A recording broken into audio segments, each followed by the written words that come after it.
Good morning বন্ধুরা। এখন সকাল 6টা মতন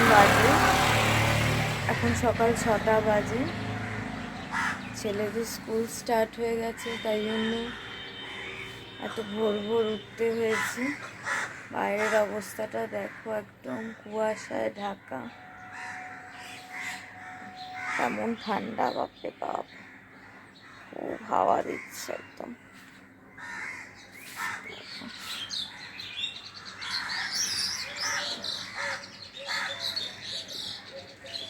একদম রাস্তাটা ফাঁকা, একদমই রাস্তা ফাঁকা। এখন ছেলেদের টিফিন রেডি করব, তাই জন্য সব বারটার করে নিই, সরঞ্জাম যা যা আছে, যেগুলো যেগুলো দরকার।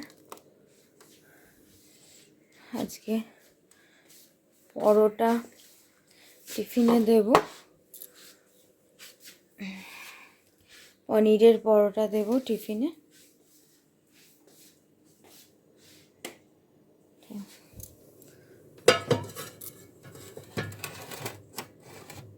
আমি কালকে মোটামুটি অর্ধেকটা করে রেখেছি। আজকে এত সকাল সকাল ওঠা তো আমার পক্ষে সম্ভব না, তাহলে ভোর 5টার সময় উঠতে হয়, আমার পক্ষে সম্ভব নয়, কেননা শুতে অনেক লেট হয়ে যায়। তো তাই জন্য এখন ভেজে দেব। আর এমনি অর্ধেক তৈরি করাই আছে। বাবা, এই আবার শুরু করেছে। আমি এখানে পরোটাটা বাটার দিয়ে সেঁকে নিচ্ছি। আর আমি সব সময় পরোটা এখন পরোটা বলো বা অনেক সময় ধরো এই স্টাফ পরোটা ছাড়া এমনি নর্মাল পরোটা যে হয় না, সেগুলো যখন খাই তখন তোমার এই আটা দিয়ে তৈরি পরোটাটাই এখন তৈরি করি। তো এটা স্বাস্থ্যের পক্ষে ভালো, আর ময়দা তো আমাদের হেলথের পক্ষে একদমই ভালো না। তাই জন্য ময়দা বলো বা সাদা তেল বলো, এইগুলো অ্যাভয়েড করবার চেষ্টা করি। যদিও তারপরেও একটু আধটু যে অনিয়ম হয় না তা নয়, মাঝে মধ্যে তো বাইরের খাবার খাওয়া হয়েই যায়। তো এখানে দেখো আমার টিফিনটা রেডি হয়ে গেছে। যেহেতু পনিরের পরোটা তৈরি করে দিয়েছি, সেহেতু এখানে একটু আচার দিয়ে ওদেরকে পরোটাটা দিয়ে দেব। কোনো তরকারি তো লাগবেই না। আর অন্যান্য সময় আলুর পরোটা করলে তোমার সস দিয়ে দিই, টমেটো সস দিয়ে। আর আজকে দিচ্ছি মিক্সড আচার দিয়ে।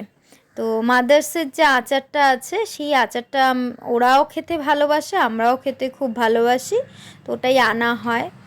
আর এখানে দেখো সকালবেলা আলু সেদ্ধ মাখন দিয়ে ভাত মেখে আমি খাইয়ে দিই। ওই বেশি নয়, দু গ্রাস করে খাইয়ে দিই। সকালবেলা অত তাড়াতাড়ি তো বেশি খাওয়া সম্ভব নয়। আর তাছাড়া ওরা নিজের হাতে খেয়ে একটুকু যেতে পারবে না, তো আমি তাই জন্য খাইয়ে দিই। আর এখানে দেখো চেরি কিন্তু খাওয়ার জন্য খুবই অস্থির করে। এই দাদারা যেইটা খাবে সেটা ও খাবে, তো ওকেও অল্প একটু দিই আর কি। এখন বাড়ি পুরো ফাঁকা, মানে ছেলেরা তো বেরিয়ে গেছেই, 2 ছেলে, এমনকি আজকে আমার হাজব্যান্ডও বেরিয়ে গেল। এখন ঘড়িতে বাজে 7:30। তো ও বেরোলো, একটা কাজ আছে ওর আজকে, তাই জন্য একটু তাড়াতাড়ি করে বেরিয়েছে। তো এই যে নিচে মনে হয় ড্রাইভার এসছে, ওই জন্য চেরি চিল্লাচ্ছে। এখন চেরি আর আমি বাড়িতে একদম সম্পূর্ণ একা। তো চলো, এখন তো সেরকম কোনো কাজ নেই, একটু শুয়ে থাকবো। ও বাবা চুপ কর, একটু শুয়ে থাকবো। 8টার সময় তোমার আসবে, আমার বাসন মাজার যে মেয়েটা আছে ও আসবে, ওর নাম মিনা। তো মিনা আসবে, আবার তোমার তারপরে ওই 10টা নাগাদ আবার রান্নার দিদি আসবে। তো তখন আবার তোমাদের সাথে ব্লগ শেয়ার করব। চলো এখন একটু বিশ্রাম করে নিই। আজকে রান্নার দিদি যখন কাজ করতে এসেছিল তখন খুব তাড়াহুড়োয় ছিল, তাই জন্য আর ভিডিও ওই সময় একদমই বানাতে পারিনি। আর আমারও নিজের খুব একটা শরীরটা ভালো নেই, ঠান্ডাটা এত পড়েছে যে এখন একদম ভালো লাগছে না। আর আমার না শীতটা একদমই স্যুট করে না, বরাবরই প্রতি বছরই শীত আমি একদমই সহ্য করতে পারি না, বা ঠান্ডার জায়গা আমি খুব একটা বেড়াতেও যেতে পারি না, খুব বেশি ঠান্ডা আর কি আমি সহ্য করতে পারি না। তো এখানে দেখো আমার একটা মেডিকেটেড ময়েশ্চারাইজার আছে, সেটাই আমি একটু লাগিয়ে নিচ্ছি, কেননা আজ কয়েকদিন ঠান্ডাটা কমে যাওয়াতে আবার সব কিছু লাগানো বন্ধ হয়ে গেছিলো। দেখছি খুব ফেটেছে, গাটা ভীষণ ড্রাই হয়ে গেছে, পুরো একদম স্কিন ফেটে ফেটে সাদা হয়ে রয়েছে। তো সেই কারণে একটু স্কিন কেয়ার করছি। গুড আফটারনুন বন্ধুরা, আমি তোমাদেরকে বললাম তখন সকালবেলা যে আমি একটু পরেই আবার রান্নার দিদি আসলে পরে ভিডিওটা অন করব, মানে তোমাদের সাথে ব্লগ শেয়ার করব, কিন্তু ব্লগ শেয়ার করা হয়নি। অ্যাকচুয়ালি ব্যাপারটা কি হয়েছে, ঠান্ডায় আমার ভীষণ, মানে আমি প্রতি বছরই খুব কাবু হয়ে যাই, এটা আমার প্রত্যেকটা বছরেরই একটা কমন প্রবলেম।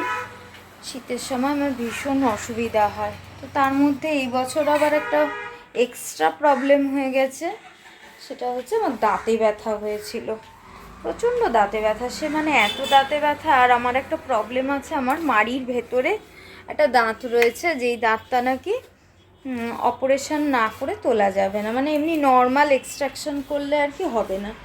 তো এটা ডান দিকেও একটা ছিল এরকম একটা দাঁত, সেটা তো মোটামুটি বয়স থাকতে থাকতে করে ফেলেছিলাম। সেটা একটা মানে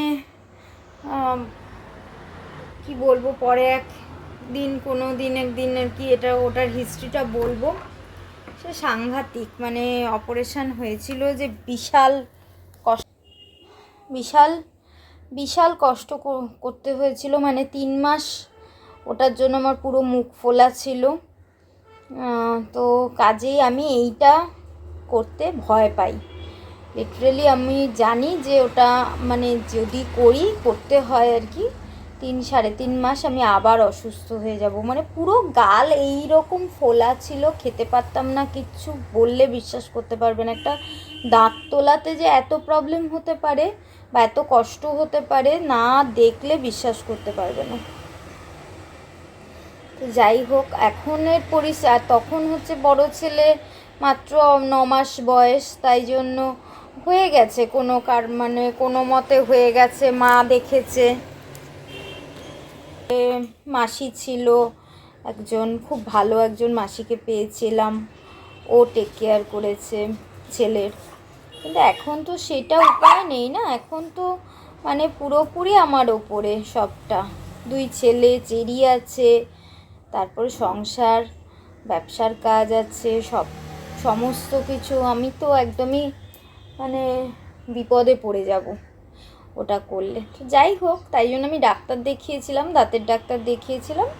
তো আমাকে অ্যান্টিবায়োটিক দিয়েছিলেন ডাক্তারবাবু, আরও অনেক ওষুধ ব্যথা কমার ওষুধ সবই দিয়েছিলেন। যেই ডাক্তারবাবুর কাছে আমার এই দিকের এক্সট্রাকশনটা হয়েছিল ওই ডাক্তারবাবুর কাছেই গেছিলাম। কিন্তু অ্যান্টিবায়োটিক খেলে তো বিভিন্ন রকম সাইড এফেক্টস হয় জানোই তো। যাই হোক, ছোটো ছেলে এলো স্কুল থেকে এক্ষুনি, তাই জন্য একটু উঠে গেছিলাম। তো এবারে অ্যান্টিবায়োটিক খেতে তো বিভিন্ন রকম সাইড এফেক্টস হয়, তার মধ্যে কারুর পেটের সমস্যা হয়, এই যে এসে হাজির হয়েছে, কারুর পেট খারাপ হয়, আমার আবার পুরো উল্টো, কনস্টিপেশনের প্রচণ্ড, মানে সাংঘাতিক কনস্টিপেশনের একদম লাস্ট স্টেজ হলে যেটা হয় সেরকম। আমি 2-3 দিন ধরে প্রচণ্ড অসুস্থ, প্রচণ্ড, মানে এই কারণে কোনো কাজই করতে পারছি না। তো যাই হোক, এখন কিছু তো করার নেই, আজকে তুলনামূলক একটু ভালো আছি। ভাবলাম সেই কবে ব্লগ দিয়েছি, রোজই ভাবি ব্লগ করব, এর মধ্যে 31 ডিসেম্বর স্টার্টও করেছিলাম ব্লগ করা, কিন্তু মানে যে কোনো কারণেই হোক আর কি কন্টিনিউ হয়নি। আমি মোস্ট প্রবাবলি ফোনটা নিয়ে বেরোতে ভুলে গেছিলাম, আমরা বেরিয়েছিলাম তো বেরোতে ভুলে গেছিলাম, তাই জন্য আর ভিডিওটা কন্টিনিউ করা হয়নি। 31 ডিসেম্বর নাকি 25শে ডিসেম্বর, মানে 25 ডিসেম্বর, ঠিক ভুলে যাচ্ছি আমি ডেটটা। যাই হোক, 31 ডিসেম্বর নয়, 25 ডিসেম্বরই হবে, কেননা তাই না? 25 ডিসেম্বর আমরা বেরিয়েছিলাম, কারণ 31 ডিসেম্বর আবার আমার ওই যে দাঁতে ব্যথা বললাম, দাঁতে ব্যথা শুরু হয়ে গেছিলো, কাজেই আমি কোথাও যেতে, ওই 31 ডিসেম্বরেই আমি দাঁতের ডাক্তার দেখাতে গেছিলাম। কোথাও বেড়াতে যাওয়া তো দূরের কথা, ডাক্তার দেখাতে গেছিলাম।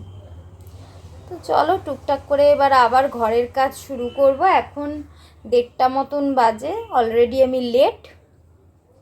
চেরিকে খাওয়াবো, আর যেহেতু একটু জ্বর মতন আছে, আমি নিজে স্নান করিনি, তাই স্নান করিনি বলে ঠাকুরকেও জল দিতে পারিনি, মানে ঠাকুর পুজোটাও দিতে পারিনি আর কি। তো চলো চেরুকে খাওয়ানো শুরু করি, চেরুর খাবার দাবার রেডি করি। আচ্ছা আচ্ছা আচ্ছা আচ্ছা, বসো, ওদিকে গিয়ে বসো। কে খাবে এগুলো?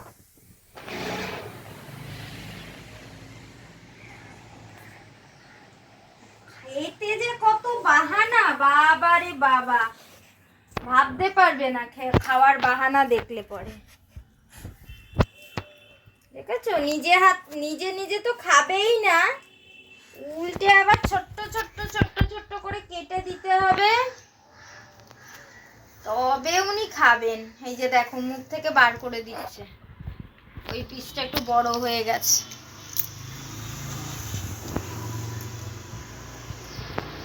নাও, খেয়ে নাও সোনা মেয়ে, তুমি ছোট্ট সোনা মেয়ে।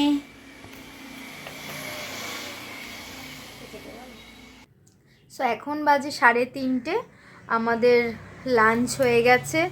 2 ছেলে স্কুল থেকে ফিরেও এসছে, ছোট ছেলেকে তো দেখালামই, ও ফিরে এসছে। বড়ও চলে এসছিলো, এই 2:10-15 নাগাদ চলে এসছে। স্নান টান করে আমরা 3 জন খেতে বসে গেছিলাম। আমাদের লাঞ্চ হলো আর কি সবে।